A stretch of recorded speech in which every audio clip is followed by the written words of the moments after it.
Welcome to Barrett Tone, brought to you by Nissan. Now, the Eagles have been very vanilla in their defensive play calling. Defensive coordinator Coach Gannon came up with something that I really like. It was a 3-3 scheme, 3 defensive linemen and 3 linebackers. In the game, they had 2 defensive tackles.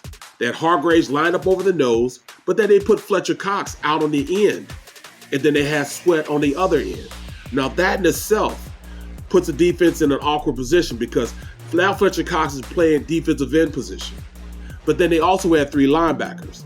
Now, what makes this kind of confusing for the offensive line, they don't know who's coming, who's going to drop. So they're kind of guessing on who they need to block in their blocking schemes. And it worked out perfectly. Jannard Avery lined up at the linebacker position. He was at the line of scrimmage. They had another linebacker on the other side at the linebacker position. But that linebacker, at the snap of the ball, he dropped back into coverage. But Jannard Avery and Hargrave worked out a stunt. Yes, it was a linebacker and a nose guard working a stunt. What it was, Hargrave stood up and froze the center. So the center was looking at him to block him. Jannard Avery then came from the side and blew him up, the center up, hit him right in the ear hole. And that's what we call it, ear hole. He hits the center right in the ear hole, and on his way to hitting the center, he's scot-free and goes to the field for a sack.